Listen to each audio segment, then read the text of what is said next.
Good evening, mi gente.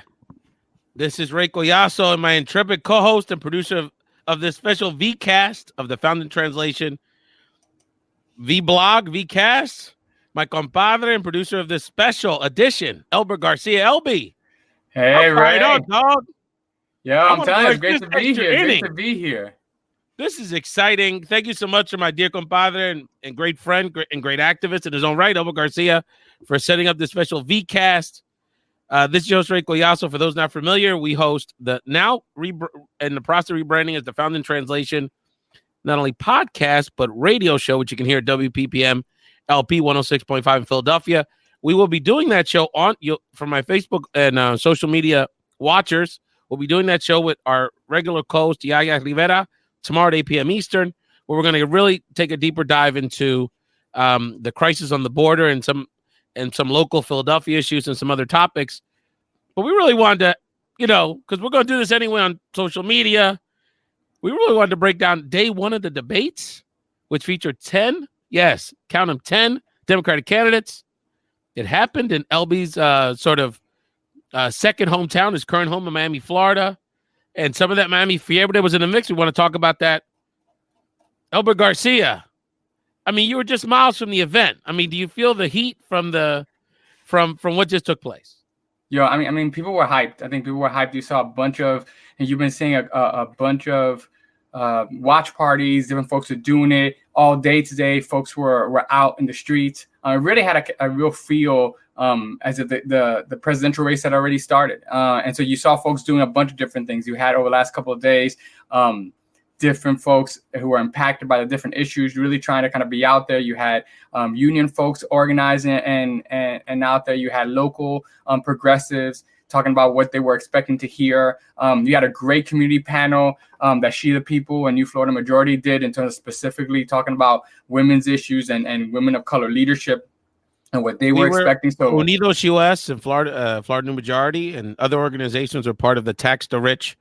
The kickoff to the Tax the Rich bus campaign. And Dina Navas, exactly. my colleague, the Venezolana, and of course, our great friend Tomas Kennedy was also part of that. You also had activists and several candidates, most notably Senator Elizabeth Warren, going to Homestead, the facility that's, and we'll talk more about this on the show tomorrow, but the facility that's housing over 2,000 young people that we've imprisoned, essentially, as a country. Shamefully, I believe Jane Sanders, Senator Sanders' wife, was there with my homeboy and a senior advisor for that campaign, Chuck Roach, other community leaders. I think Natasha, our friend, was down in Homestead as well. So a lot of, and as they reminded us, y'all are just getting here. We've been here for these children for quite some time. Elbert, I wanted to ask you, I have some thoughts here, lots of thoughts. And of course, actually remind people, LB, that people can actually jump in on this conversation. Let people know how technically they can do that. Yeah, I know that folks are watching us. I know that some of us are watching it on. We're streaming this on Facebook. We're streaming this also on Twitter. But the best way to do that is to click on the link that's in there on the Crowdcast.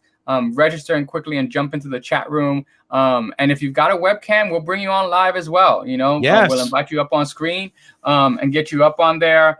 That's really important. And we can do that. And I see. I think we got two. We got Michelangelo Martinez. Martinez also joined on his. Big shout out to them. Again, folks on Facebook, folks on who are looking at this on Periscope and on Twitter, click on the link, go to Crowdcast, join the discussion in if you want to just also get up live on here as well. Oh, absolutely. And we really appreciate particularly our friends that are on the East Coast staying up pretty late to check out this conversation. So, LB, I have some thoughts, but just wanted to get your very initial thoughts on what was what's your first big picture item you wanted to share as it relates to sort of the part one of the first debate of the Democratic presidential primary. Ray, I thought one of the things that all the candidates, first of all, it was a feisty kind of discussion. I think, after the first couple of minutes, people were kind of all talking about their positions, and then, had to be the New Yorker. De Blasio comes in, starts interrupting people. And you really got a sense that people were really, that these candidates were living these issues, that they were really trying to fight for it. And I like that. I like seeing that. that folks. I think the biggest surprise for me, because we just haven't seen as much, is that we got a lot of fire out of Julian Castro. I mean, and not trying to play up the stereotype of the fiery Latino, but he didn't, he didn't come to play. Like, I mean, he really, I think, of all the folks there, I mean, I think he really came out there, or, he came out swinging. I was impressed with Elizabeth Warren. I think, she's been, there's a reason why she's been, growing in the polls and surging in the polls there. And I think we got a chance to see that, a little bit of that tonight. I think before I get into my comments, I think we look at this very similarly in terms of sort of winners and losers, who did better, who did worse, who was kind of, we'll get into that, who got ignored. But I think the first a big picture takeaway I got was that when I was watching this today, to me, it was very analogous. Elbert, when a new college basketball season starts, and before they have like their conference games, they do these like exotic what they call preseason tournaments. They have the Maui Classic, the Alaskan Shootout. Yeah. You play some games in the Bahamas. Part of the reason they do that is that the teams aren't really set. The semester just started. You got a freshman class, a lot of turnover. So this very much came off like particularly that first 15, 20 minutes, came off like the first debate. And I think one of the things I want to take people get away from this is that, in my mind, I saw certain candidates that maybe just performed mediocre today, who I think in 6 months could be better. And so the question for them is going to be, are they going to be able to stick around for 6 months? And will the electorate allow them to sort of grow into their campaign? Remember, at this same point in 2007,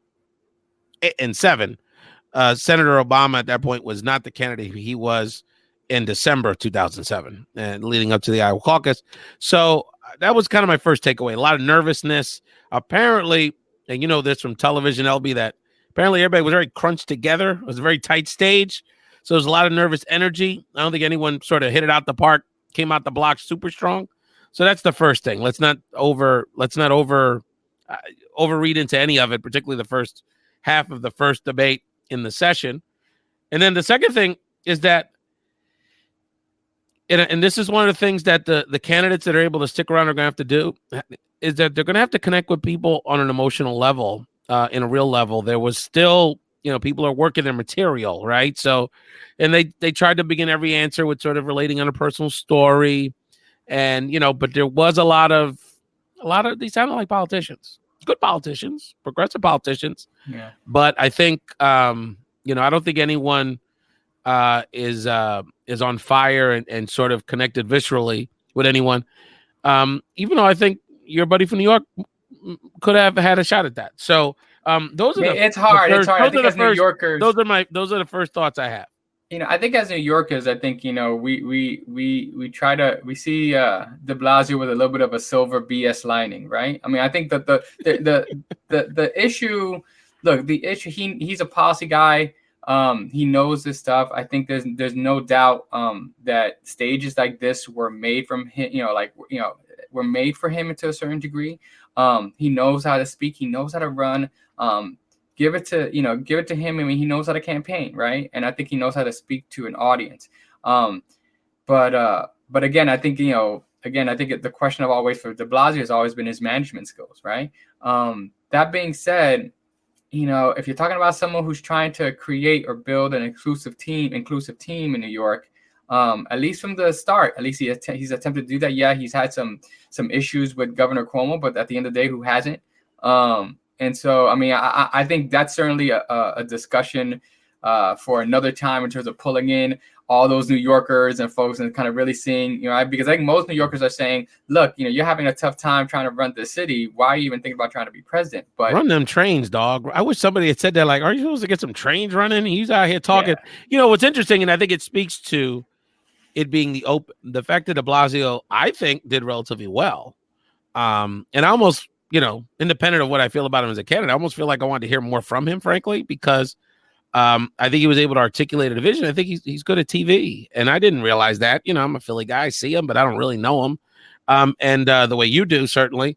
And I think that it showed that even some of our stronger candidates have some work to do to just kind of connect with people in that medium. And we knew that certain people were going to not be as strong. We'll talk about Beto in a second. Even his camp was reporting that he was a little nervous because he's kind of more better in retail politics, and you're up here having kind of a heavier policy debate and kind of and taking these slings and arrows, and he's the one that got hit the most. There's no question about it.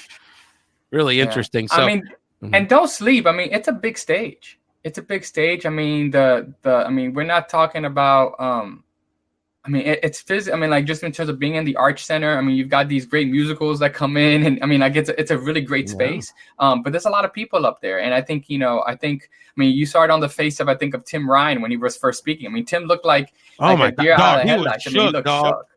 Oh my God. Shook.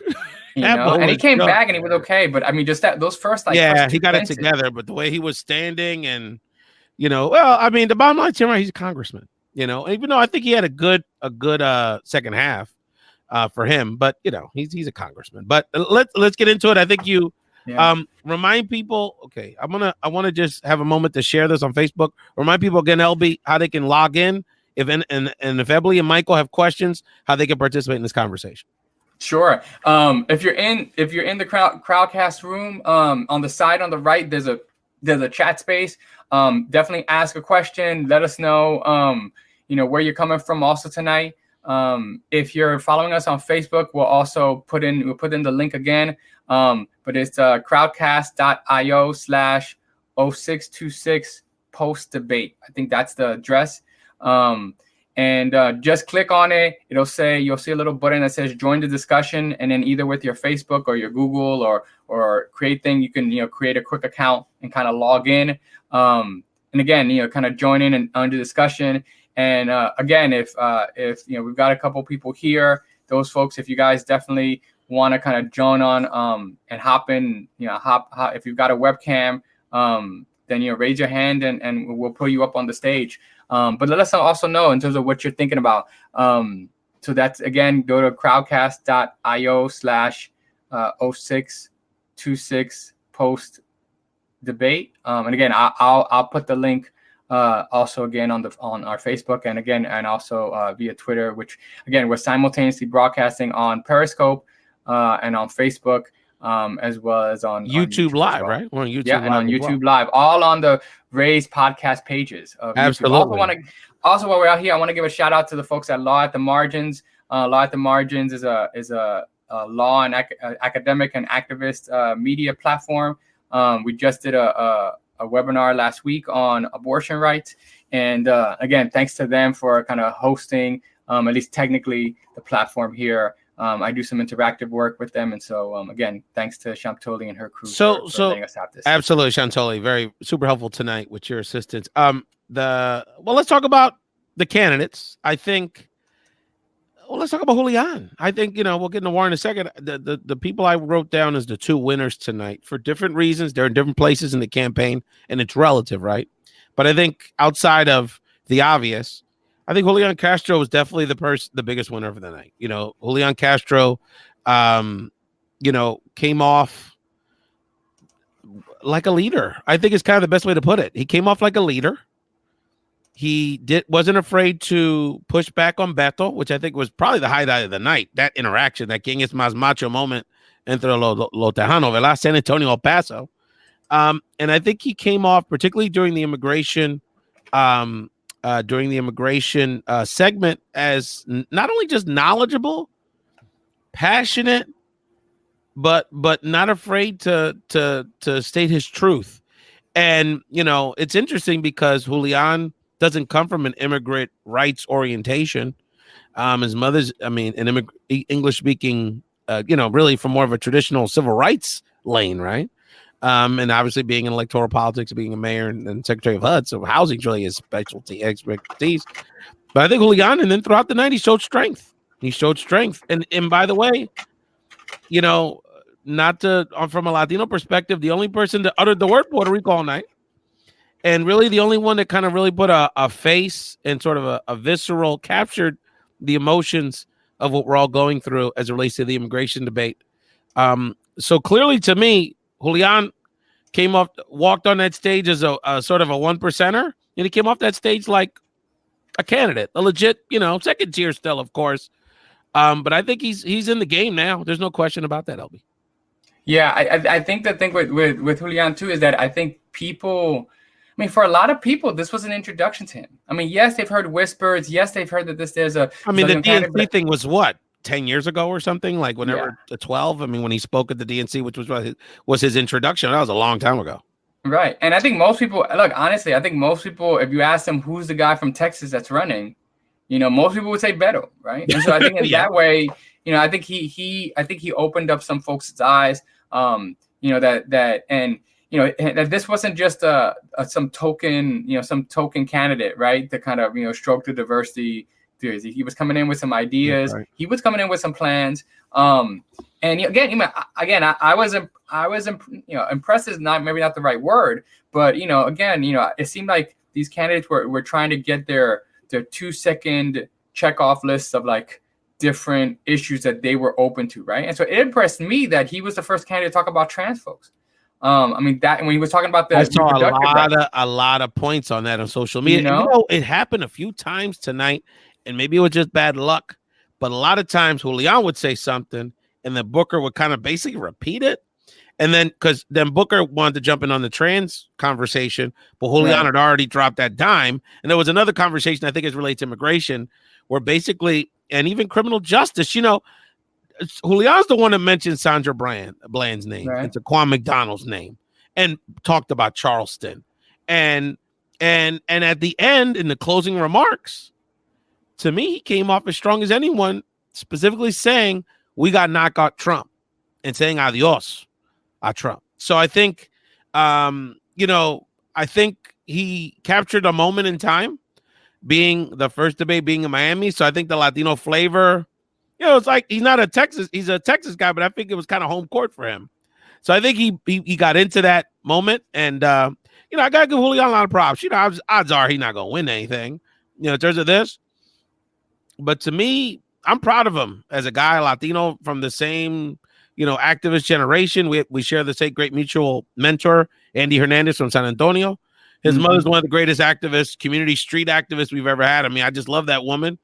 I interact a lot with his brother. I mean, we just spent some time together a few months ago in Washington. They're good folks. And so if I came off anything on a personal level, going to Julian, he's probably not going to win it, but damn, I'm proud of the brother because he's not backing down from this moment at all. He's really stepping it up. I give, very much like a Mexican fighter. He moved up in weight, and he's still hanging with the big boys. There was a lot of discussion on social media like, Bendito, Julian looking short, and they should even have the thing, and he's next to these short people, tall people. But guess what? He came off, I think, to be very strong. I'm surprised. And we talked about this, LB, on the show a million times. I'm surprised since day one how well he's done. I think he's run a very good campaign. And I think he's got something for him. I really do. And I will say this. I think I won't say of all the candidates, but certainly when he was bringing up all those points, they didn't seem forced. Right? No. It seemed very natural. It seemed like a flow. It wasn't like, someone just gave him some talking points or whatever. Like this is something that either he has thought about a lot or he's like, but again, I was impressed with just how natural all those points that were important. He was like, it's not just about reproductive rights. It's about reproductive justice. I mean, that's some activist shit. Like that's not no usually elected politician who kind of normally. And again, this is the first night. No one's getting. But again, I think if you're somebody who's trying to make, to leave a mark or a memory on folks, I think he turned some heads, and I think he turned some heads of folks who normally are, I think, outside of the Latino community, and said, hey, wait a minute, maybe we should be hearing this guy and. Again, he's got at this stage of the game just a good shot as any to at least excite the base. Absolutely. And you know what? You're right. He took the mantle, not only sort of the Latino mantle with immigration. I mean, Puerto Rico, he didn't get into it, but he mentioned it. He dropped it, but he also took on a mantle of a civil rights champion, which, obviously outside of Booker, I don't think anyone really. Beto's done that in the past. We're going to talk about Beto in a second, but I don't think Beto really took that opportunity, didn't really plant that, today. And I think that's a good thing. Particularly, I'm sure there's a lot of people, particularly in the African-American community, that, maybe we're looking at someone like a Beto or, is someone like Kamala Booker, how would you say, viable? And I think they're walking away impressed by Julian. The other side of that coin, of course, is Beto O'Rourke. I'm going to start with you, Albie. What do you think about Beto tonight? I saw very wild, different opinions on social media throughout the night. What's your take on Beto? Well, I think a lot of people. I mean, I think Beto came in with a lot of people asking, look, we know you excited a lot of people in Texas, but do you have any substance? Do you have something that's real, right? And I think too many times it almost sounded like it almost sounded like he was, I don't want to say a caricature of himself, but it's like you had the usual 30 to 40-second intro that he does, right? Which is like very storied and very narrative and very like that, and then like talking. So, I thought that, I thought he held his own. I don't think he's surprised. I don't think he was, I don't think he gave a very surprising performance. I don't think he necessarily edged himself out there, right? And so again, I think, and again, I don't think, who's to say he needed to, right? Because he's already coming in with a lot of name recognition and a lot of folks there. But again, he didn't give me something new. It's like those, those like Dancing with the Stars, right? It's like, he came in, he in some way he played it safe. He made sure he didn't have any unforced errors. He gets to go on to the next round primarily because he didn't make a mistake. But at the same time, at some point, you got to wonder, like, how does he create some separation? I'm not sure I don't think he really, made any separation in this, in this round, right? Or in this night. Yeah. It was interesting because I think that, that might've been the most interesting moment of the night, the Castro, what ended up being, and, de Blasio, it's almost like wrestling. De Blasio threw the first chair and kind of took it out of the debate format and made it a bit of a battle royale, talking about healthcare and essentially the who's more progressive debate, talking about Warren and some of the other folks. And then somehow it evolved into a Castro Beto conversation, actually during immigration, when basically Castro picked on him around, basically the policy that would essentially could decriminalize unlawful entry into the country. And so I thought that the fact that Julian took that risk and took on Beto one-on-one on an issue that, was in Beto's wheelhouse, I think showed a lot of guts. And I think I threw Beto off. I think he was surprised that happened. And that continued to happen throughout the night where people would dar un puño a Beto. And I think that, I think from a body language perspective, I think he looked a little unsure of how to deal with those moments. Mm-hmm. And my overall take on Beto in this conversation is that, Beto just did so, I think, in terms of, he's supposed to be an excitable guy. He wasn't too exciting. And I think but I believe if he's again allowed to fight another day, I think he's going to be a much, much better candidate and formidable candidate by November, December. I don't think a lot of people are going to come away with that. I think he's going to generally get bad reviews tonight. But I really believe that I think it's there. He's like a prospect, the talent is there. And I think the policy will evolve. Again, Obama was not great on policy when he first ran at this point in, 12 years ago. But I think Beto is going to come out of this, with some lumps that I think he probably needed. But, he's got a way to go, but I don't think I don't think he took a step forward, but I don't think he took a step back, if that makes sense. Let's get into the Warren, because I think you and I both agree that it was a good night for Warren. I don't think Warren knocked anybody out. I don't think Warren, which is so difficult with 10 people. There's just limited time. They basically gave Warren the second hour off, if you kind of noticed. Because they kind of spread it around. But I think Warren sort of definitely looked like the lead dog tonight. And I think she was treated that way. I think perception's reality. If you're getting treated this way and she came out clean. Nobody really hit her. De Blasio tried. And, that stirred a good conversation, but I don't think it really got any mud on her. So I think Warren walks away happy with how the night ended up, but I don't think it was a coronation or I also don't think she pushed anyone else out of the way. Well, I think she also, but and again, maybe my heart leans a little more towards Massachusetts in general for some things, but she had a lot potentially to lose coming in, right? Here's the surge, here's the person kind of doing it, and so I think, as opposed to, I think you're right to a certain degree that she didn't surprise her when she came in. She had her plan. She has talking, but I think I think sometimes we can underestimate how hard that is, right? How hard it is to to keep the momentum. And I think as opposed to Beto, which I think you wanted to be more excited by him. Yeah. I think in terms of Elizabeth Warren, like, she still excited a bunch of people. I mean, at least, you listen to her and you were like, okay, well, I can understand why she's surging. I can understand why, she's got the pole position, right? Like, you can understand those things too. And so I think she came out. I think she definitely comes out. Again, I don't know how much momentum anyone comes out of this first debate, but she definitely comes in reinforced as, okay, I can understand why. And I was thinking about this the other day too. Look, for all the women candidates, but I think especially her, there is this question of electability, right? Because again, some people in very stereotypical paper book fashion will say, well, here's a talented woman, a talented older woman, but we just lost that 4 years ago. He just beat, 45 just beat that kind of woman 4 years ago. Yeah. Do we really want another person like that? Yeah. And I have to say, you listen to Elizabeth Warren, and I'm like, you know what? I'm cool with that. I'm cool. I'm good with that. You're in her wheelhouse. You're a highly educated coastal elite. You know what I'm saying? Well, you know what I'm saying? Would you go to Fieldston or something? But of course, they were talking about moving the party away from Ivy League folks, and I was like, look, I just got in. What are you talking about? Like, come on, dog. God, Tim Ryan. It's so funny with Tim Ryan. He goes home imagine Tim Ryan on the weekends with these white boys in Youngstown, Ohio, drinking Miller Lights and shit. And like, really, Tim? You're a Democrat? I mean, you mess with these people, dog. Like, But you know what?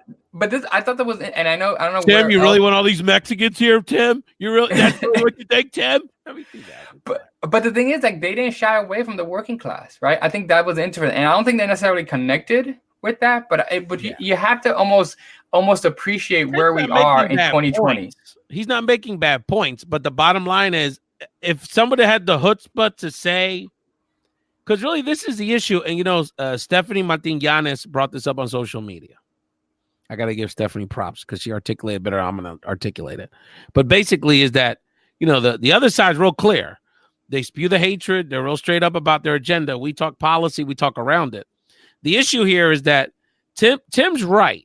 On some level, Tim's right? Yeah, the Midwest, and, part of it's an elite thing, an educated thing. We look down on these people. NAFTA was messed up for them. We understand it. But the issue is that as long as he sees it as an us or a thing, his people are still not going to connect with the larger Democratic Party. And so when you sort of, this is indirecta that working class is white people, and that also implies that Black and Latinos and people that live not in urban, in most of America, which is urban America, on the coast, is that on some level, like, we're the takers, or we're not them. So I think, he's a white guy. He's not good at talking about race. Big shocker. But I think he's not real, and nobody really is getting at the bigger issue. I think, there's opportunities for others to do this. Again, it was the first debate. They had very little time. But that's really the issue, because if it's in us, it's us, we're the party. No, you're the party. If someone like him, if Klobuchar or Buttigieg won, why should we get excited if this is a sort of an identity battle for the party, not a common vision? I think when it's interesting, because I think you're right. A lot of people are trying, and again, we saw this post 2016 where it was like the blue collar equals white, right? Blue collar working like that. But the reality is that when I think of working class, I think of my parents, right? When I think of working class, I think of your parents. I think of a bunch of other folks, right? Folks of color, right? I think the problem is being able to state that, right? And I think that's the one thing when we talk about the connection, is that there was a lot of talk about the working class and a lot of talk about people affording that. But I think you're right. There wasn't a direct saying, hey, we are all actually, there's a lot more that are being shut out the door in terms of this economy, right? Well, I thought Elizabeth Warren started out, talking about it. But I think, and this is kind of like Stephanie's point, and again, I'm stealing it, but I agree with her, is that got to get Stephanie on. Absolutely. Democrat, none of these people have the guts, because they're just not gonna have the guts to really say it in the way the Trump the way Trump would have the guts to say it, which is saying something to the effect of, basically what I said is that white folks in the Midwest, if you keep thinking that, the Dominican in Providence, Rhode Island, who has the same job you got, isn't his America, this isn't going to work because your criticism of us is that we forgot you. This got to work both ways. And I think people have to say, like, I understand. A minority has to say, I can understand a white person in the middle of the Midwest not understanding this conversation about immigration. They don't understand it, and they can see why. Wow, we're talking so much about immigration. I just think there has to be a more blunt way of talking about it. It's not what they're saying; it's how they're saying it. And I think that's what Tim Ryan was trying to say in a clunky way, but he's still coming at it from that lens that, like, which is fucked up. Which is like basically the working class white person is more important on some level, or on some level needs, because that's the reality is, if you look at the data sets, that's not the case. Let's get into who do you think, LB, was the biggest loser tonight? Who's the biggest loser? I got two names. Somebody gonna like this one. Well, let me throw it out. I think, look, in terms of people someone that's an accomplished U.S. senator that has an attractive profile in a normal world would have a very attractive profile for President of the United States. I think Amy Klobuchar, our senator from Minnesota, just is coming real flat. I just, to me, when people like Julian Castro and people like, even Beto and even Delaney, to me, on some level, showed a little more engagement, I think Amy's got a long way to go. And I'm not saying this because I have an ideological beef with her. I don't have a problem with her pushing a more moderate, practical lane. I think that's okay. I think we need that balance in this conversation, because we do need a fair exchange of ideas, and being moderate sometimes isn't wrong. It's not that. But so where do you think she could have? Yeah. Where do you think she came out particularly flat? Right. I don't necessarily disagree. I don't necessarily disagree. I don't think she came out necessarily any more flatter than. I think she just came off like everything was like playing off them. Like, well, I'm not going to sell you a bill of goods. I'm not, but inherently that's playing off Warren and playing off really, kind of the progressive wing, right? Where you should just talk about your vision, and then anything and it got into that regional, very much like, for you to say, well, I can be, she said this more than once, like, I can beat Trump because I'm white from Minnesota. That's basically what you're saying. I'm from the Midwest. And a former prosecutor too, and a former prosecutor. No, and and then Rachel, and then they also, it was the roll of the dice with the question, because they set her up with a question that obviously not going to. Why should a Black and Latino care about you? It's a good, great question, but obviously and then her answer is, because I'm about, I'm about a very political answer, not a bad answer, but it's just not gonna convince. It's not gonna fly in 2020. It's not gonna fly, because the reality is you gotta be like, I'm a white girl. I don't know a lot of minorities, but guess what? What we're about, and she never talks about the Somalis in Minnesota. There's diversity in Minnesota. Talk about the work you've done. There's a lot of diversity. A color and the refugee. I'm sure there was things you could reference, and it just isn't. It wasn't connected. And it wasn't just that, even her foreign policy stuff, she's got some gravitas in this subject, and just nothing like it there was no heart into it. It's just no heart. And then it's the irony, because I wrote this down, that when she talked about the first 100 days, I think it was in that kind of, what are you going to do for minorities thing? She talked about voting rights issues and talked about criminal justice reform. Great answers. But you got to communicate that in a way that's going to make people understand that while this person's got my back, or would have my back amongst others. And I think that's what's giving Warren, outside of, I got a plan for that. I think Warren's showing that she's connecting, maybe not with everyone on that emotional, visceral level, but like, as someone she's going to do her thing. She's going to fight for us. And I think she's the biggest winner to me of the night with Julian, as much for what she did for the last week leading up to the debate as the debate tonight. The debate tonight, she was fine. But to me, the fact that everywhere I turn, Warren's leading. She's the first one to say impeach the guy. She's the first one that went to Homestead herself.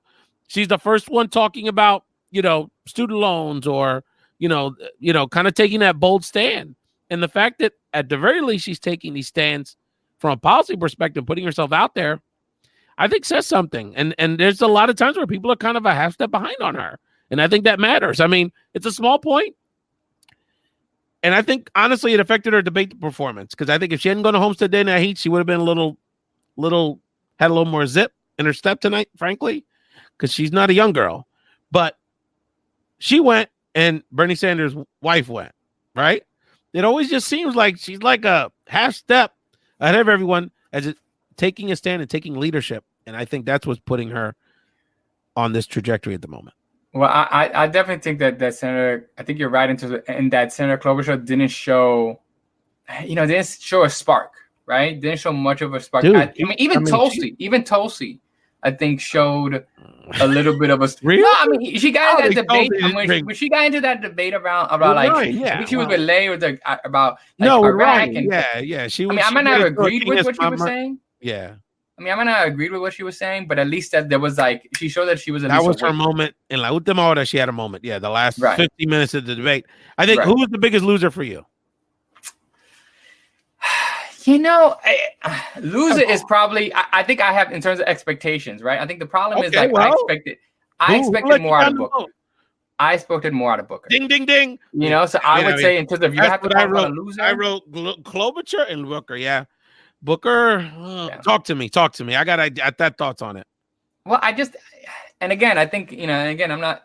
It's not that he. It's lost okay. anything, We all love Booker. This isn't personal, Bob. We all know Corey's the but this is the thing. Brother. We all love Corey. That's not the issue. No, and this is the thing. He had some good sound bites. He had some good parts where he was he looked like he was on the edge of getting excited, right? But it's it was like he needed a double, and he kept on slapping singles. Right, like that to me, you had a runner in scoring position. Bring him home. You're in the number. You're batting 4th and 5th, right? You're in the middle of the heart of the order, and you're giving me singles, and you're getting the man to 3rd, right? And let me tell you. And, I didn't realize this till recently. That him and Rachel Maddow are real tight. I don't know if you knew. They went to Stanford together. They're real close. And Rachel gave him, to the point where if I was one of the minor candidates, I would definitely complain because the questions were definitely not. Oh, he has a setup. I think he was set up. I mean, there were certain questions where I think if anyone was set up tonight for success, Julian to some degree, because he got a lot of questions if you think about it. But if anyone was set up for success tonight was Booker. That's what I'm saying. Is they kind of saw him as the number 2 he was the B side of the fight. Closely with Beto, and I think Booker fell flat. He just didn't. Of course, we know he's about the right things. I think. Frankly, for Blacks and Latinos, he probably would be as good a president as anybody because I think he'd actually focus on our issues, particularly criminal justice reform and poverty issues and the gun stuff. So I'm not saying I think the guy would be a good president, but I just think in terms of someone who has the talent going to expectations, this guy has is an incredible political talent and has the potential to really inspire this country. Backed up with policy. Everyone knows, if you know Corey, he's a policy geek, and his former policy guy, Leo Cruz, is watching this. And we know, Corey is as thoughtful a person as we have in federal government in this country.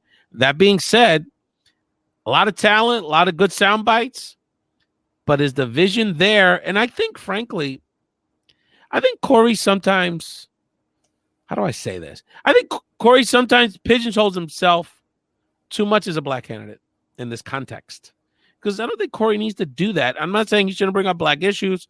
I appreciate the fact that he brings up issues as specific black issues more than like Obama did and like other candidates do. So don't get me wrong.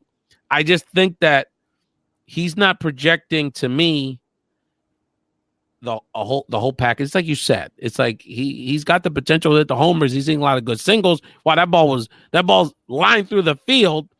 But it just isn't. It isn't as well rounded with I think the more inspirational talent that he has. I think he could be doing better on both fronts in terms of articulating a coherent vision and also being more inspirational. And it's there. You could see it. Maybe it'll be there in October, but it's not there yet. At least after the first debate. Yeah, and when I think about in terms of people who are not taking. Look, at the end of the day, today is June 26th. The financials are due at the end of the month or maybe at the end of the quarter. That's gonna be big. If I'm thinking, who is it that gets a bump because the fundraising email gets sent out tonight? Julian. Right? And who is it? I think Julian gets it. You know what, for Latinos, and again, I'm not endorsing Julian. I don't know if he really should be president of the United States, frankly. I mean, one the truth. I mean, you know, that's a little, to me, it's a little bit of a thin resume. That's why someone like a Klobuchar, I'd be banging my head against the wall. It's like she's, you know, like an Inslee. That's another conversation. We'll talk about the B-siders in a second. The C level, the people that perform at 8:15 at the festival. But Latinos, we need to give Julian some money before July 1st. Because he deserves to do this. Whether he finishes 7th. He deserves to be in the next one. I mean, honestly, that's the thing. He does deserve to be in the next one. I'm talking about he'll be in Detroit already. But he needs to be in the fall. He needs to be. That's what I'm saying. He needs to get delegates out of this process. Yeah. Who deserves it. Because this is how good he is now. So I'm going to give money. When we get on, I'm going to give him some money because he deserves it. He deserves it. To that point, is Booker going to get a lot of money tonight? I don't know, bro. I don't. Based on today's performance, that's what I'm saying. That's what I'm saying. Like I'm just saying, like just in terms of based on the performance today, you know, like I don't see the bump coming out. Now he has some good sound bites, and so if you're good, if his fundraising people are good, they're gonna snap those good sound bites and they'll send it away, and they'll be able to they'll be able to manufacture some stuff. But again, I mean, you were talking about Rachel Maddow, you know, like kind of being a little easy on him. You know, he's been criticized a few times. She jumped up. I mean, she tried to. Him and Beto definitely got more questions than they deserved, you know, in terms of the balance. You know what I'm saying? No, you know, but you know, I think, you know, I think those candidates at the end of the day, look, I think Booker is going to be fine. I think Booker is going to be, you know, Booker will do better. I think, you know, Booker's also, I also just wonder whether or not Booker would do, you know, whether Booker does better in a smaller field, right? And so, you know, 10 people are a lot of people. Right. I think you're right. I think, you know, I think if there was 3 or 4 people, almost theatrical and very sound biting, and that's why De Blasio, when he had his time, and they didn't give him a lot of time, but when he had his time, did well. I thought he did very well. To be honest with you, you know, you could argue if the night could have played out. I almost feel like De Blasio. First of all, I'm sure he's going to complain about not getting enough questions and all that, which I think is fair. To be honest, I think it's fair. If you're going to put him on the stage, give him the same amount of questions. I thought, you know, I feel bad for, you know, I don't love these people, but I feel bad for Delaney. I don't like Gabbard a little bit, and I feel bad for her because I didn't think she got. To me, you got to ask them at least make it close, even though they literally gave Elizabeth the second hour off. Let's talk briefly because we got to let's talk about the rest of the field briefly. So we talked about De Blasio. Well, let's start with De Blasio. I almost feel like this night could have played out where he could have really shined. I think he shined a little bit, but was it he just didn't have enough time, or he just I almost feel like there was just a few opportunities that maybe he just didn't have enough time, because I think when he spoke, I thought he did well, and I think he was much more telegenic than I imagined him to be. Well, I will say this as someone who had very low expectations of De Blasio coming in. I was like, maybe he should be in the next one. Honestly, I was, and I'm harsh on him, but I was like, you know what? He added something to it. You know what? You know what he's, and that's onine directa Cory Booker on. Oh my God, about the family. Oh, Dios. Oh my God, you heard that too, right? Seguro, that's un puño a Cory, big time. Yo soy el único aquí con un hijo negro, afroamericano, y una mujer negra. I was like, whoa, dog. Yo, that was some Northeast New York below the belt type of joint. That's Brooklyn, Newark shit right there, dog. Yeah. That's all that was about. And we don't even go on the levels because it's not even cool to talk about that. But all right, so De Blasio, I agree. I'm surprised to say this, but De Blasio. Let's get into the rest of them. You have any thoughts on Tim Ryan? He looked overwhelmed. I think the first half hour, but I give him credit. He woke up a little bit. I think he woke up a little bit. And I actually like Tim Ryan a lot. I think also Tim Ryan's one of those people that, like, to be quite honest, I kind of really hadn't really seen him in person. I really read more about him and heard him on radio. I didn't think he was that big a guy. That was interesting. Yeah. He's a big guy. I don't think I would have been fine listening to him, right? Like, not necessarily seeing him. So I think he has some good ideas, but I don't think. What are you talking about? I'm just saying, like, at the end of the day, like, there's Puerto Ricans in Youngstown, guy. No, I'm just saying, like, he didn't. I mean, he could do better. I know what he says. Like, yeah, I would say, you know what? I don't want to like him, but I mean, this was the guy. This is the guy that wasn't we the guy need that challenged. He didn't challenge Pelosi. Isn't he challenged like Pelosi for he's the one that leadership? challenges Pelosi, but then he don't run. Then he want to run to March to Fudge to do it. It's like, dog, right. If that's your fight, jump in. Him and but Seth that's why Moulton, I'm surprised. That was my issue with that. But that's why I was surprised that he was a little shook, right? Because it's not like this is a guy that doesn't know the spotlight and doesn't know, right? So it makes a difference. First of all, it's the first one. It's the first. Second of all, I'm sorry. That John is in Cleveland, or I think the Miami thing threw him off. I was going to say, I was not asking, like, do you think that the Miami thing threw him off? About this. We got to talk about the Spanish stuff. After we get to these minor we got to get ready, Lola. But I think the whole thing with Miami and Diaz-Balart asking Spanish questions and the whole vibe and imagine what he saw in Miami all week. It just, I think, threw him off. It's not his vibe. But I'm okay. So Tim didn't really do much, like in terms of like trying to like again fundraising. If you're the like a good congressman, and I think he's going to feel like he did good, and he should. But he's a congressman. That's what he is. He's not a president. Now, I will say this guy from Maryland, what's his name? John Delaney. Falta respeto, man. Hating on Delaney. Delaney? I thought Delaney had some good quips in. I thought he had the quote of the night. Hold on. I wrote it down. Hold on. Delaney, another guy who has a right to complain, like, he could have gave me a little more time. I thought Delaney did a good job. Fix what's wrong, keep what's good. That whole bit about the healthcare, like, don't create the socialism. I thought it was I agree with it totally, but it's a compelling argument. I thought Delaney did well. There were times that he came off as an adult in the room. So I thought that was a good thing for him. And as somebody who honestly probably doesn't have a national profile outside. I don't even know how much of a profile he has even in Maryland. So you don't even know who he was. Right. So exactly. So I think that he came across as saying, interesting. Inslee, my man, Inslee, another guy that's got to be very frustrated. But Inslee to me is the Bill Richardson of this cycle. Bill Richardson in 2008, people don't realize this. The guy who had the best resume in 2008 was Bill Richardson. And we're not trying to get into his resume, but the point is, Inslee, as he said a few times, is an accomplished governor that's done woke things, that's done standard democratic things. And I think the climate thing, his climate change perspective, I think is on the money. We don't have a planet. You don't got nothing else. So I think the fact that with Inslee, the problem is he's going to run out of time because I don't think he's going to raise much money after today. And, if he I don't know if he gets to the fall because he just didn't have enough time. I almost feel bad critiquing him because he didn't have so little time. But I like Jay. I did reach out to our Washington State correspondent, LB, Leo Perales, and he sort of felt the same way. I texted him at one point. And I said, Leo, does Rachel Maddow know Jay Inslee's in the building? And he started laughing. He goes, yeah, that's what we're all saying out here, man. Give Jay a chance. But anyway. But he seemed to be very intense. Didn't you think he seemed to be very intense? I'd never seen him really on national things. So yeah, well, I had texted you and Michael, my brother Michael Collazo, at one point that Jay Inslee looks like an SEC college football coach. Very intense. He does. He's about to run out with the team out of the tunnel. But I like.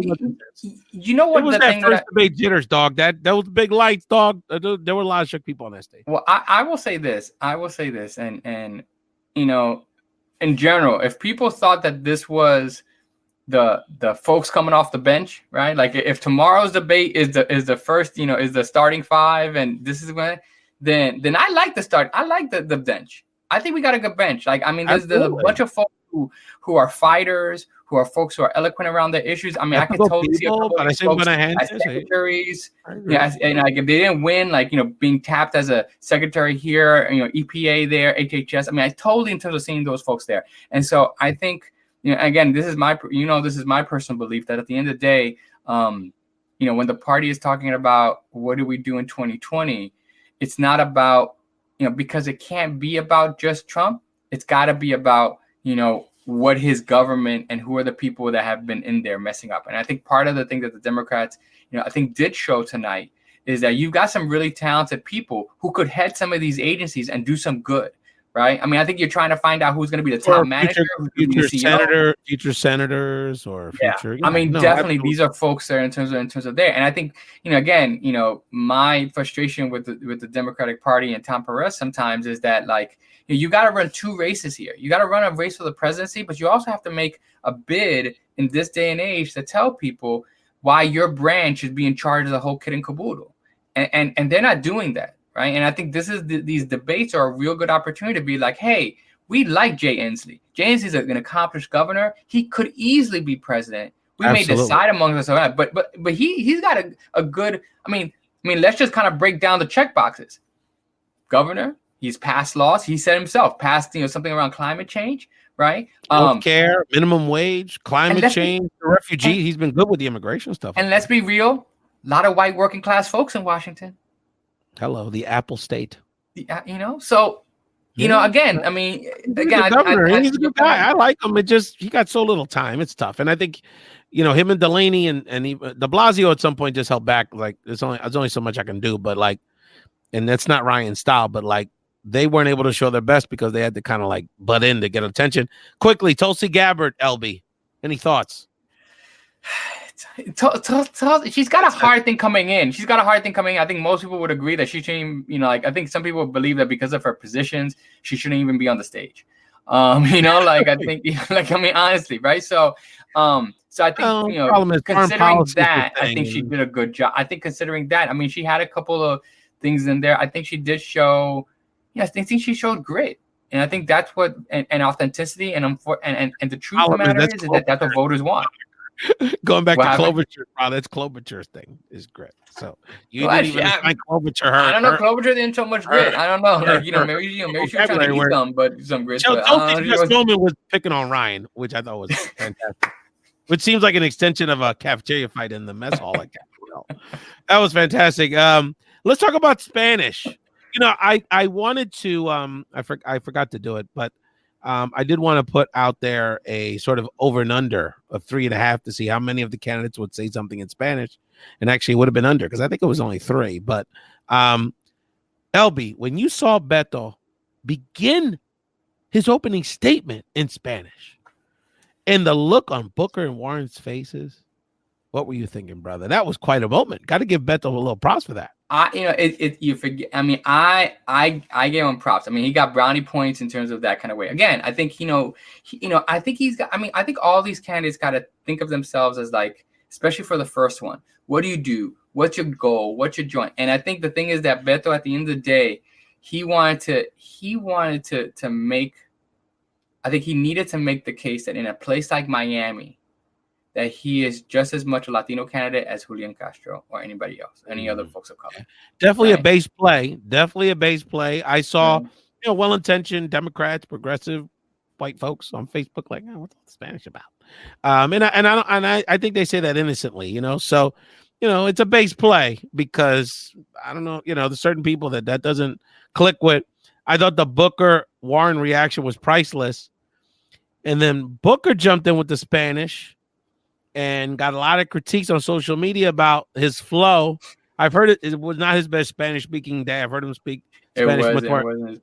I think what happened was what I put on social media was, if you heard, and you're very much a linguist, LB, is that we know Newark, New Jersey. People don't know Newark, New Jersey, large Portuguese speaking population, the Portuguese, Brasilero. So I think his Spanish and his Portuguese got twisted. But that was okay in Miami. But that was okay in Miami because we got a bunch of folks. You got some whole country's watching, LB. I just want you to be well aware of that. I know you're on the block from the event, but I can imagine what San Diego is thinking. Is my point. Well, Chicana San Diego, I'm not sure if the Chicana San Diego has been to Miami, so that in itself would be a culture shock. She got on the cruise. She went to the Bahamas. Come on, she's been to Miami, but then she had that Dominican boyfriend in 2016. That is if he's still living. But my point is this: another example where Booker copied, he was the other one that spoke Spanish, and he didn't do it as well. It was just another clunky moment. And then, you know what? I'm glad Julian didn't put it in too early. He threw it in strategically toward the end. Then he threw it in with the adios. Again, I thought the use of language was very interesting. LB, you did a great job for us. You went the extra mile because, of course, it was being broadcast on Telemundo, so you watched some of the coverage on the Spanish side. It was really interesting. Give me your observations on that. So again, and I didn't get a chance to listen to, like, obviously we're doing the post debate now, so I don't see in terms of what the post debate in Telemundo. But what I thought was really interesting, and I never really had thought about this, right? But like, they're doing simultaneous translations, and they've got to find people who, you have a multitude of different people who are actually translating. So each one had their own interpreter. It sounded like each one had a particular interpreter, or at least there were like 5 or 6, and they would switch off. But what's interesting though is that, like, the voices. So, for example, the person who was translating for Warren sounded very much like a very young woman, right? The person who was doing it for Klobuchar sounded like an older woman. Interesting, right? And again, someone who was Beto's was a very much like. Beto and Julian were very much like older men, right? So again, I just thought it was interesting. It'd be interesting to see tomorrow, like, who voices Bernie, right? Because I don't know if that was like just so happenstance. Un tigre, brother. Un tigre. Right. Actually, I like that. So what kind of Latino would you want to be your voice? Oh man, that sounds like that. Oh my, that sounds like in of itself, like almost like a good app, right? Like if you had an app, you just no. The best would be if Andrew Yang picked a Chinese Cuban. Sorry, Chico. This is where we get in trouble. No. That, what, but how was that it? Was really interesting. But I'm just saying, like, that's really interesting because I think when it comes that does give a different flavor, And I think it's worth. I mean, I think we have to give that tip over to the folks at Julio Varela and the folks at Latino USA to see maybe if they could follow up. Their great journalistic chops, because it's a really good point. Because if Latinos are really trying to hear what the candidates are saying through them, right? What are they actually? And this is different than, for example, having spokespeople, right? Because obviously, if you're talking about Trump, here in Florida, you're gonna get the lieutenant governor, right, Jeanette Nunez, right, who's Cuban, and she's gonna talk for him, and so in some ways, people are gonna listen to the Trump message through those people, but they're doing it through real people, right? As opposed to, like, in the translation, it's almost, it's potentially playing on what people think is what do people think as, like, what's used for playing against that? You got a smooth younger woman's voice. Yeah, no, it makes a difference. How did they handle when Beto spoke Spanish? It was crazy because she started to, like, talk in Spanish, and then she was like the person, because I think a woman was speaking before Beto, so that person was like literally kind of flowing in, and then the guy was gonna speak, and then he got kind of cut himself off. It's almost as if someone was like, "Hey, wait a minute. I don't need to repeat Spanish. He's saying Spanish." And even me listening to it, I was like, wait a minute. I'm not hearing the translator. I'm hearing him. Right? Oh, yeah. And so that to me it may have been more impactful on the English language side than the Spanish. Because maybe it may not occur to the Spanish language people immediately that he was actually speaking Spanish. Right. But what was interesting, but what also is interesting is because then you get to actually hear Beto's voice first. Yes. Right? As opposed to a translator's voice first, right? And again, I don't know if this is as people thinking about this, but I'm like, shoot, that was a good point. Absolutely. And this is where Beto, he has his moments, right? So, like, and the other thing is, like, Beto's like an El Paso guy. Like, and I think about my homie Cristobal that's working on the Biden campaign. Like, he sounds like an El Paso Latino guy when he's talking. And Texas, Latino, that resonates. So the fact that he's able to get, not just he speaks Spanish, but he's speaking Southwest Spanish in that sense, I think is it's endearing. It's endearing. There's no question about it. LB, anything else about the environment? I didn't realize that venue was that small. I thought it was gonna be a bigger place. And there was a lot of conversation about who got tickets. It was small. It felt like it what do you think about the environment there that impacted the conversation? I mean, it's not that small. I mean, it. I thought it'd be more. It wasn't 10,000 people up in there. I mean, was it 3,000, couple thousand? No, but when is the debate ever that many people anyway? I mean, think about it. I mean, could have put it in a bigger spot. I don't know. I just expected. You ain't doing debates up in Madison Square Garden. I mean, like, this ain't fighting now. You get more people to fight. By the way, I mean, Democrats. I mean, you got to endear that excitement. They could have put. It could have been in a 10,000 seater. I mean, the campaign. And the truth of the matter is that if you did, you'd have a lot of people voting. Look, there was a lot of discussion certainly here in Miami about, kind of the party, who was actually going to go. And it certainly, it seemed like at the last minute or in the last week or so, the party definitely listened. Now, some people would say, oh, we were already planning on doing that anyway. But there were people who got tickets that didn't have tickets a week ago, right? And so, and they my DC heads. I mean, there was a lot of drama with that, no doubt, no question about it. And then also with the hotels, because you got all the candidates had to get their block of rooms for their campaigns. There was a lot going on. There's not a lot going on. LB, as we wrap this up, any final thoughts about tonight? Then we'll talk a little bit about what we expect for tomorrow. Again, I'll go. I think there's three things that kind of jump out to me about tonight's thing, right? I think tonight's debate. I think the first is that, look, I was actually real impressed, even though the connections weren't there, that folks were talking about working class folks and situations and issues that were affecting people's pocketbook. People being able to afford healthcare, people being able to afford that. I wish more housing was discussed, and I wish more climate change was discussed. Absolutely. But at least they were trying to get there, right? And so I think that was compared to 4 years ago or even 8 years ago. Well, they were trying to get to a climate change. Housing really got short shifted tonight. Yeah, I mean, housing. I mean, and in Miami, that's the thing. The other thing that I thought that they could have easily had. And in Miami, no Venezuela también. Another one.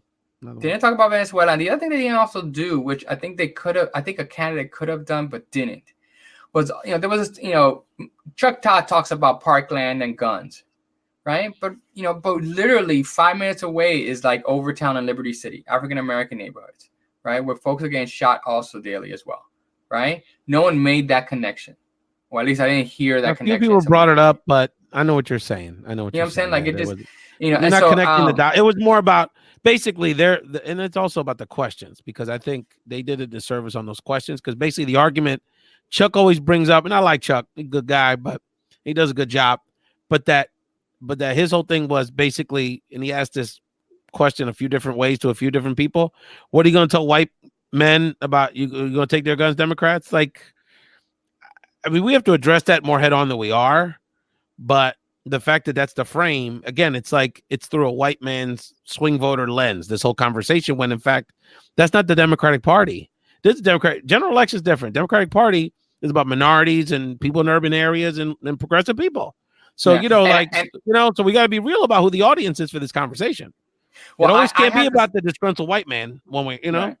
And I have to say that in some ways, listening to this debate makes me want to go back to some of those debates that have been happening, like in South Carolina, the ones that She the People have been organizing, those kind of things. I'll be organizing one in the month as well, So I mean, I just think, because I think those questions have a lot more, have a little more graphics. But I thought that at least the working class thing was good.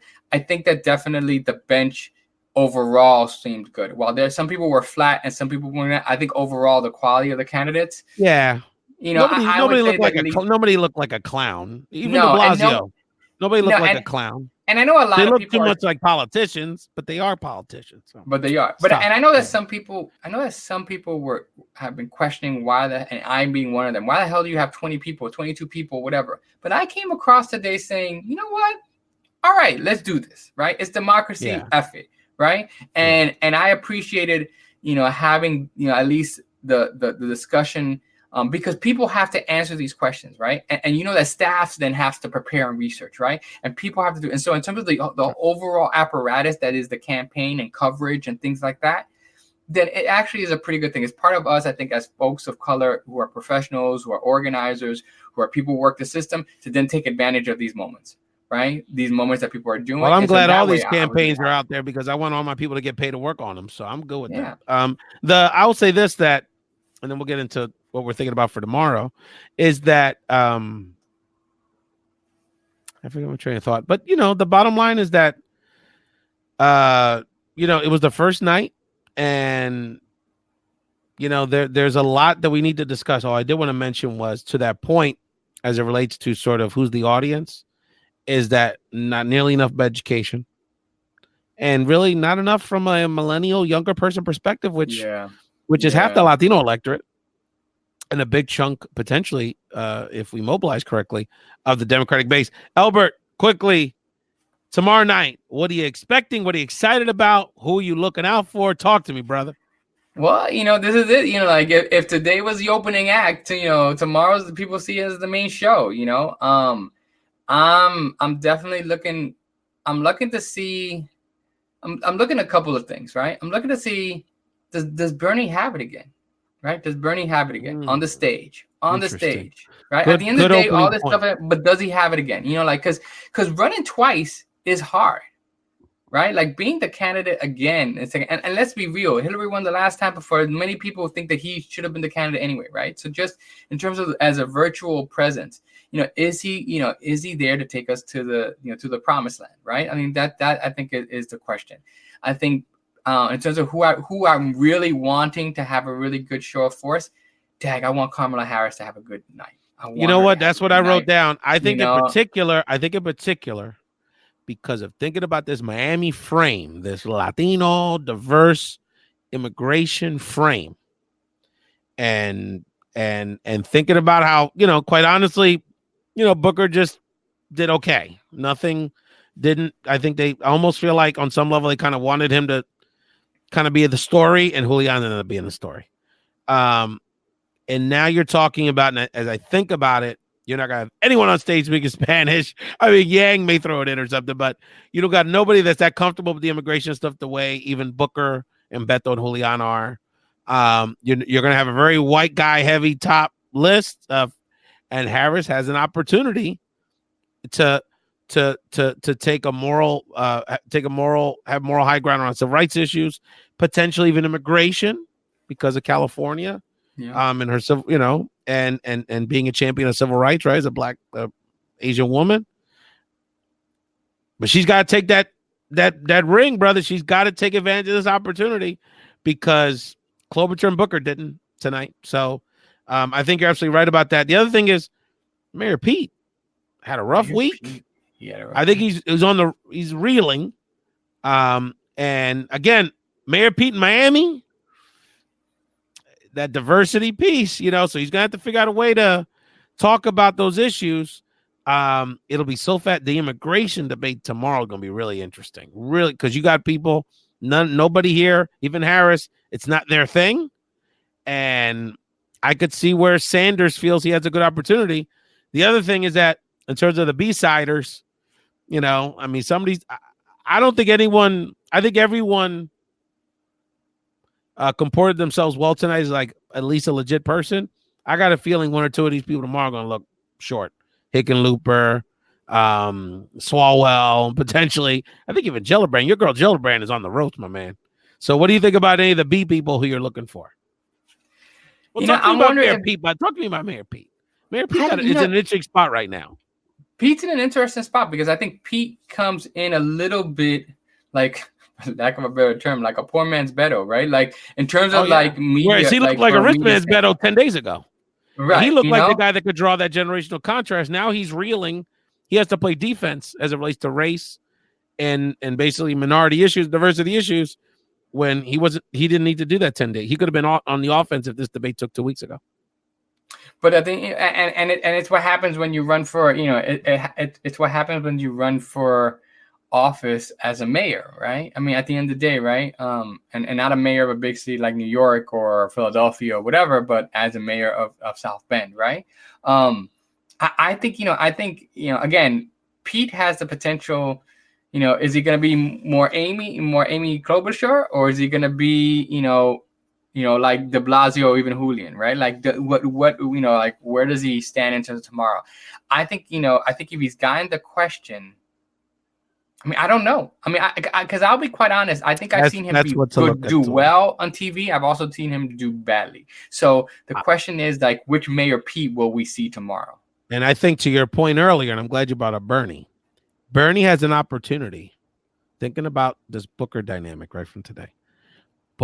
Bernie has an opportunity to look like the woke candidate tomorrow night. He does, even with Harris, because Harris, I mean, she's right on the issues, but in service of someone because of his staff, because of he won't be afraid to say certain things. So does he have the courage to kind of go there on some things? You know, he's going to hit Biden on the civil rights piece. So I think Sanders, the more I think about it, I think you're right. I think Sanders and Harris, they both have opportunities. And I think if Sanders trumps Harris on the civil rights piece, that would not be a good look for her. But anyone on the B side, brother, you're thinking about any of the B players? I got some thoughts on it, but I need to hear from you, brother. I think Gillibrand has got to make an. Gillibrand has. She ain't showing much, dog. I don't know what's going on with her. Talk to me. But she's this is the thing. Like, she's a good cat. I mean, she's a good candidate, right? Like, I thought she was going to do better at this point, but it's early. But she don't have much. She don't have much time. But look, at the end of the day, let's also be real. It's hard for some of these other candidates who are like governors and stuff on the national level, right? Here, yes, granted, she's a senator from New York. It's true. But the truth of the matter is that, like, if there's anyone who, if people will write you off if they don't know you. And let's be real, they write you off even more if you're a woman candidate, right?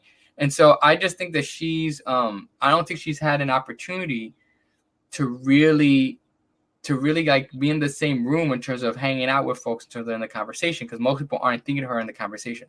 So in terms of people tomorrow going in, I think she has the most to gain. If she has a couple of moments like Congressman, what's his again, Maryland guy, Delay? Is that Delaney? Like Kim Delaney. Delay was yeah. So if she's got a couple of moments like Delaney's had, I think he needs to come up like Julian had. That's right. Really the issue. But I don't even think she has to have a Julian moment. Right? I think if she even has just a Delaney moment, a couple of Delaney moments, I think that'll boost her. Right? Because I think she's one of those people where people are like, why?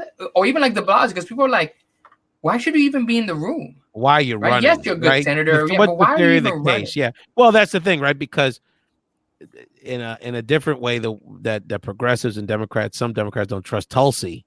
It's the same thing right now. You're a moderate congresswoman. Now you're supposed to be woke.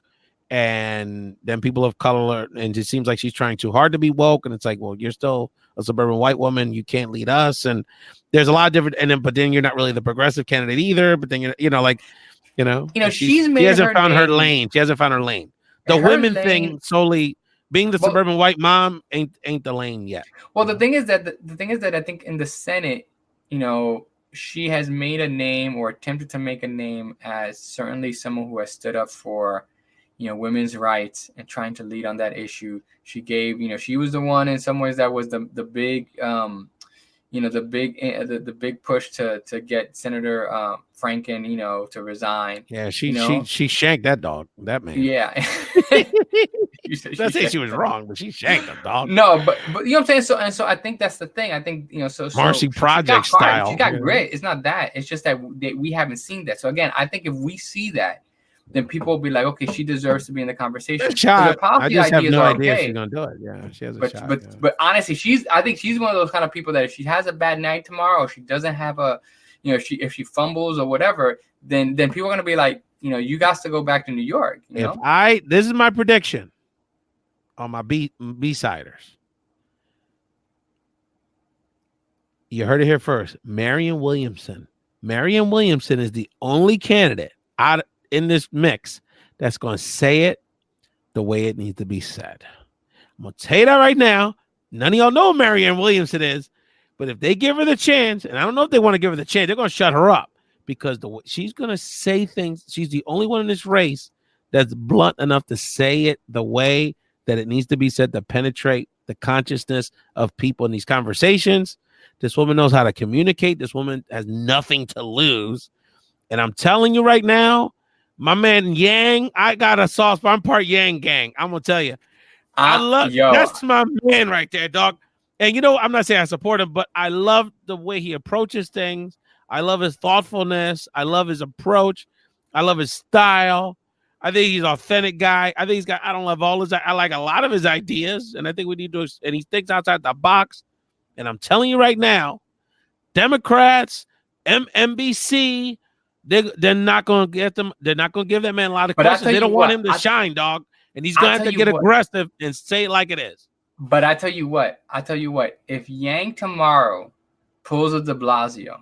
He has to. He gets in there and he gets like that. He has to. But the thing is, that's my concern is that's not his style. But he's got it because they don't want Yang and Williamson because Yang and Williamson could do good. I'm telling you, especially Williamson because of the way she expresses it. I haven't really followed much Williamson. So that's my girl. Well, watch. I'm gonna have to Google her now. I'm gonna have to Google her now. Motivational Spurkin, and at one point in her life, she used to sell crystals. She's totally like spaced out Cali, love and peace. But the way she talks about it, she straight up. She says, "These Democrats ain't done jack for you because they paid off like farm." But the way Elizabeth Warren says that, but she says it as an outsider, not as a Democrat. It's gonna be so refreshing. And I'm telling you, they're going to want to shut that woman up. And Yang, too. So I just hope, my Yang gang, Williamson, I just hope that they just give them their chance because they didn't give everyone a fair shot today, and that's not fair to me. Including de Blasio. I don't think they gave him a fair shot, frankly. I'm okay with de Blasio never getting a fair shot. But that's just anyway. You know what I mean? I'm just I will say this, who we haven't spoken about, at least for tomorrow, and this is what I'm saying. This is what I will say. Biden has to have a good night. He has to have a good night. Look at that. We didn't even talk about Biden. If he doesn't have a good night, he could take an L, no doubt. He can, no doubt. Honestly, like because again, he's one of those people that people are like, bro, why are you even in this joint? Yes, I know we've been telling you to come in, but then the thing is, the issues that are the things. First of all, a lot of these issues are not Biden's sweet spot. Biden is not good at immigration stuff. He's not really a healthcare guy. The civil rights stuff, he's. We know that Collazo, he's a good guy and he's with us generally, but he talks about it old school because he's old school. He's going to want to talk about Iran. He's going to talk about those kind of issues that are a little more Mueller report and stuff like that. So I think the questions he gets, the moderators have a big impact on Biden tomorrow because if they feed him in his comfort zone areas and don't push him on the racial stuff,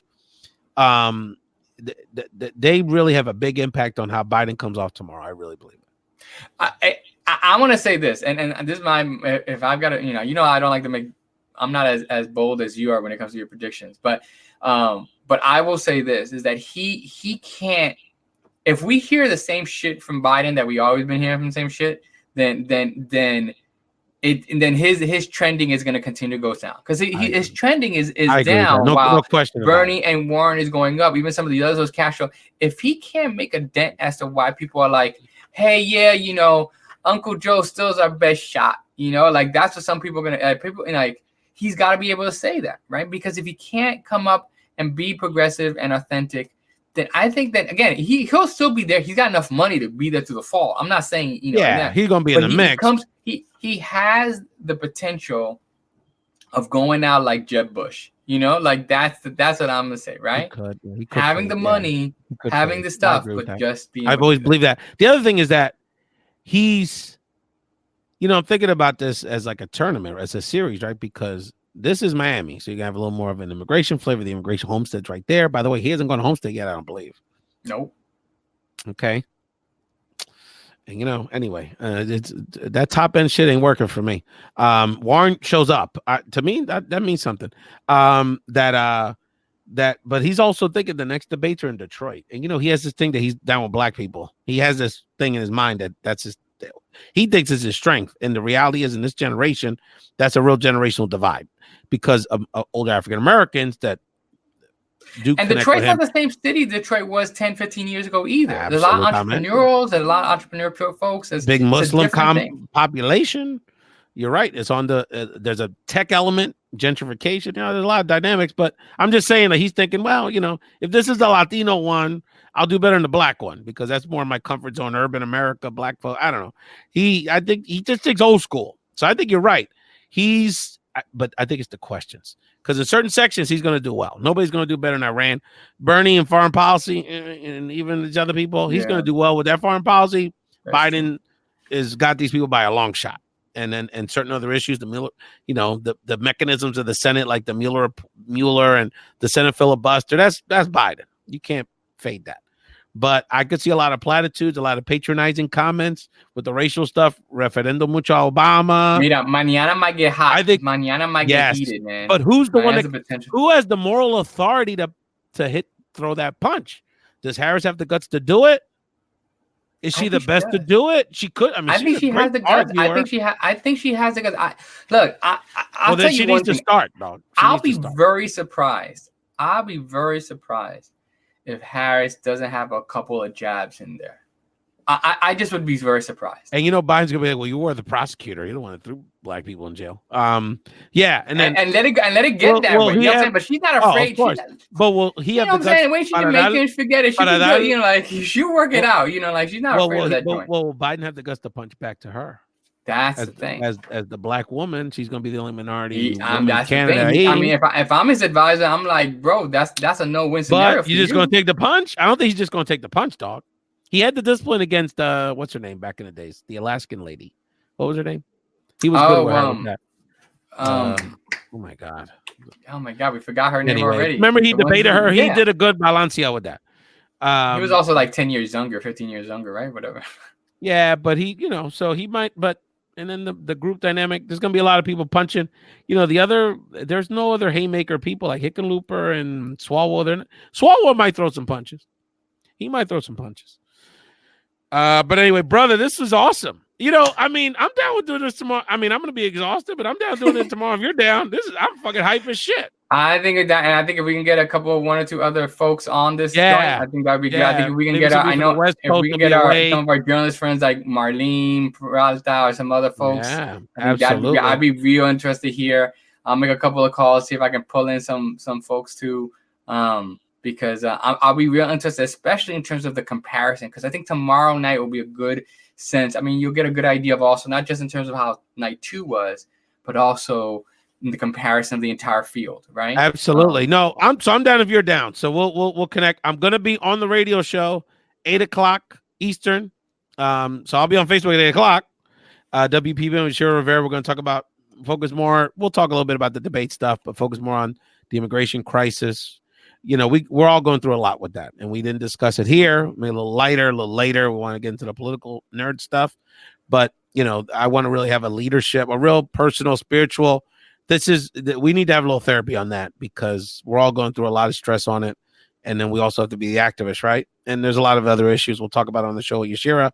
But then, we'll get back. Before I let you go, let's read a couple comments here. A lot of good stuff on Facebook. Our homie Larry Gonzalez, Politico's headline was, "Oh, who has done the most to advance their campaign's fortunes tonight?" Multiple reporters said in the scrum, Julian Castro. He wrestled his way in, scored some major points, and came across as credible. Nice. Maritza Perez, Warren Castro 2020. Apparently there was a warm embrace at the end, Elby, that people are talking about between Warren and Castro on the stage. Tomas Kennedy, who won the first night of the Dem debates. Candidates talking about raising taxes on the 1%. Raising the minimum wage, tuition pre-college, making healthcare right. Bernie Sanders and his ideas won. Hashtag not me, us.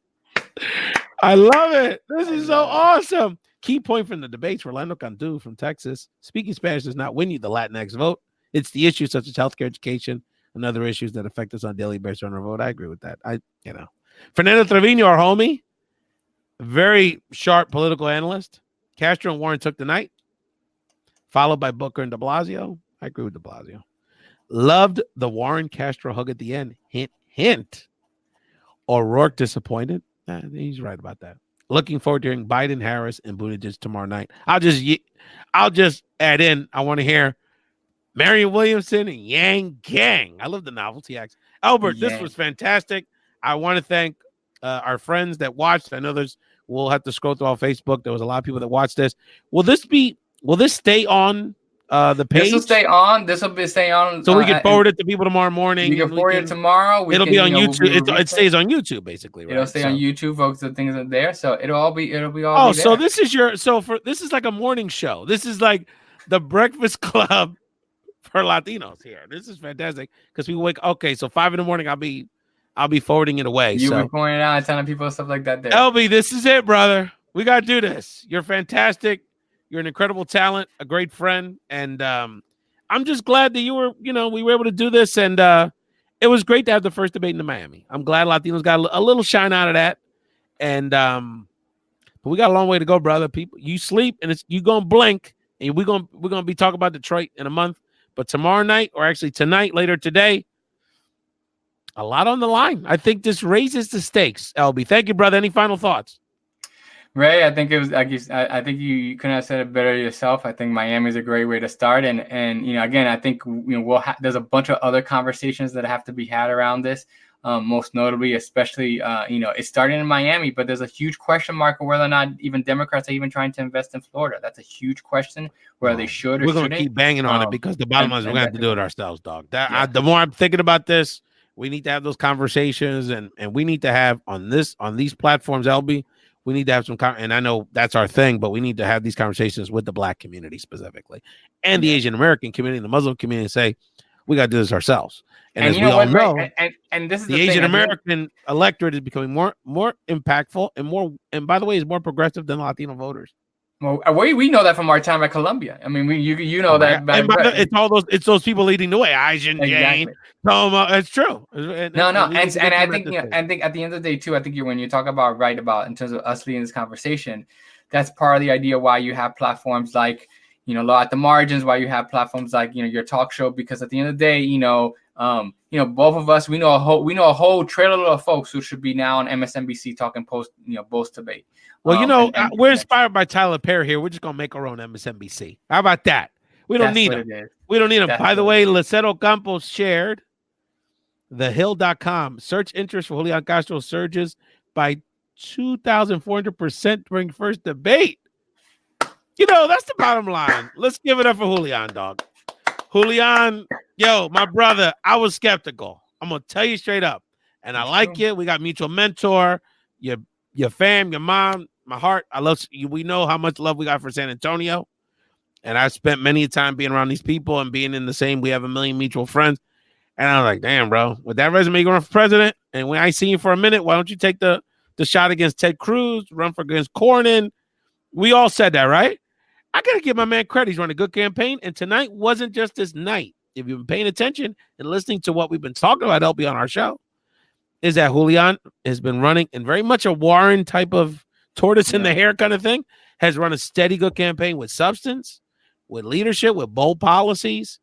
And, if he could stick around, I would love to see the candidate he would be in 6-7 months. We're part of those folks that have to help him out. Write him a check. Thank you. That's a good way to put it. Thank you, family. We're going to do this tomorrow night.